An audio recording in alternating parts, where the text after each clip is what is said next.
और आज आप सबसे बात करने जा रहे हैं आईबीडी के बारे में। आईबीडी मतलब इन्फ्लेमेटरी बाउल डिजीज़। और इन्फ्लेमेटरी बाउल डिजीज़ दो तरह से हो सकती हैं, या तो अल्सरेटिव कोलाइटिस या फिर क्रॉन्स डिजीज़।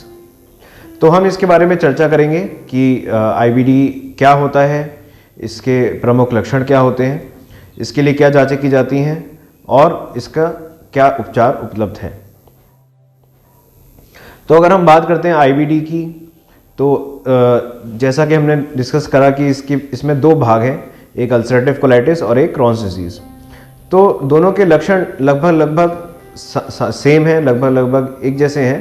अगर हम बात करें कि क्या लक्षण होते हैं, तो लंबे समय से खाने का पचाव ना होना, लैट्रिन के रास्ते खून आना, कई बार पेट में दर्द उठ जाना, और जो लैट्रिन में खून आता है उसमें बलगम जैसा कुछ मिक्स होके आना, जिसको म्यूकस कहते हैं। ये सब प्रमुख लक्षण हैं। इसके अलावा जब लैट्रिन के रास्ते खून जाता है तो खून की कमी हो जाना और वजन का घटना, ये सब चीज़ें अल्सरेटिव कोलाइटिस और क्रॉन्स डिजीज़ में हो सकती हैं।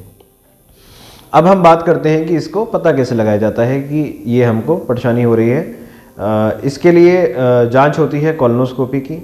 कोलोनोस्कोपी एक दूरबीन की जांच है जिसमें लैट्रिन के रास्ते से एक छोटी नली को लगाया जाता है और उसमें आगे कैमरा लगा होता है, लाइट्स लगी होती हैं, जिससे कि हम आपकी जो बड़ी आंत है या छोटी आंत है उसमें देख सकते हैं कि कहीं कुछ इस तरह की प्रॉब्लम तो नहीं हो रही है जिस वजह से आपको लैट्रिन में खून आ रहा है और बलगम जैसा जा रहा है। अब अगर हम बात करते हैं कि इसके अलावा क्या कोई और तकनीक है या कोई और टेस्ट है जिससे कि पता लगाया जा सके कि हमें कहीं अल्सरेटिव कोलाइटिस तो नहीं है, तो हाँ, इसके लिए कुछ एक लैट्रिन की जांच भी उपलब्ध है जिसको फीकल कैल्प्रोटेक्टिन बोलते हैं। उससे भी हम पता लगा सकते हैं कि कहीं अल्सरेटिव कोलाइटिस के लक्षण तो नहीं है। लेकिन वो एक बहुत ही ज़्यादा स्पेसिफिक जांच नहीं है। सेंसिटिविटी उसकी ठीक है, बट बहुत ज़्यादा स्पेसिफिक नहीं है। हाँ, बट फ्यूचर में जैसे कि किसी का ट्रीटमेंट चल रहा है और उसको ये जानना है कि उसकी डिज़ीज़ कंट्रोल में आ रही है या नहीं, उसके लिए वो अच्छा टेस्ट है। बट डायग्नोसिस के लिए बहुत अच्छा टेस्ट नहीं है, क्योंकि डायग्नोसिस जब हम करते हैं, जब हम मरीज़ को बताते हैं कि हाँ आपको ये प्रॉब्लम हो रही है, उस समय हमें एक टिश्यू डायग्नोसिस की ज़रूरत होती है। तो जब कोलोनोस्कोपी करी जाती है तो वहाँ से एक छोटा सा सैंपल लेके जांच के लिए भेजा जाता है, जिसमें कंफर्म होता है कि ये अल्सरेटिव कोलाइटिस या क्रॉन्स डिजीज़ तो नहीं है। अब ऐसा क्यों होता है? ऐसा क्यों होता है कि अल्सरेटिव कोलाइटिस हो गया या क्रॉन्स डिजीज़ हो गया? देखिए, इसके कुछ कारण हैं हमारी डाइट, हमारी जो जीवन शैली है वो, और कुछ कारण है जेनेटिक। मतलब कि हमारा जो जेनेटिक मेकअप है, जो हमारे जीन्स हैं हमारे शरीर में, उसमें कुछ डिफेक्ट्स होते हैं जिसकी वजह से ऐसा होता है। कुछ एक चीज़ होती हैं जिससे पॉलिप्स हो जाते हैं। पॉलिप्स मतलब कि छोटी छोटी गांठें हो जाती हैं आंतों के अंदर और वहाँ से ब्लड बहने लगता है। तो ये सब भी जेनेटिक कारणों की वजह से ज़्यादा होता है।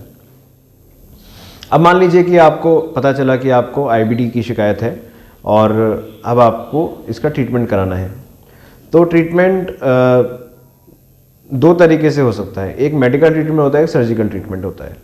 सर्जिकल ट्रीटमेंट आमतौर पर रिजर्व रखा जाता है उन लोगों के लिए जो कि मेडिकल ट्रीटमेंट को रिस्पॉन्ड नहीं कर रहे होते हैं, मतलब कि दवाइयों से उनकी परेशानी को कंट्रोल में नहीं हो पा रही होती है, नहीं किया जा सकता होता है।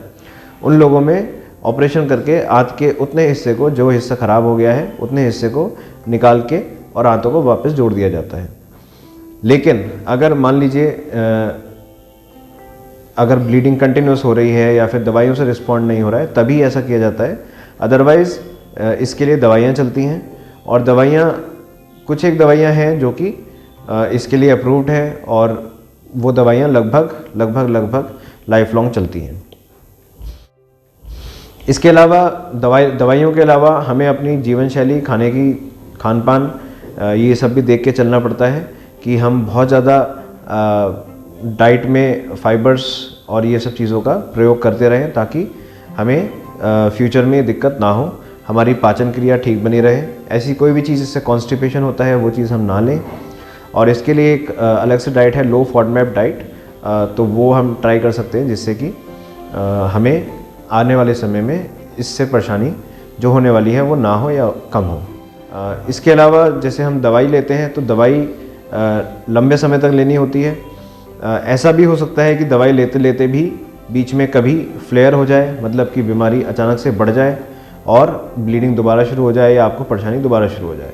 तो अगर ऐसा होता है तो कुछ एक दवाइयाँ ऐसी होती हैं जो कि फ्लेयर्स को कंट्रोल करती हैं और फिर वापस जब डिजीज़ रेमिशन में आ जाती है तो उसके बाद फिर वो दवाई वापस कंटिन्यू चलती रहती है। धन्यवाद।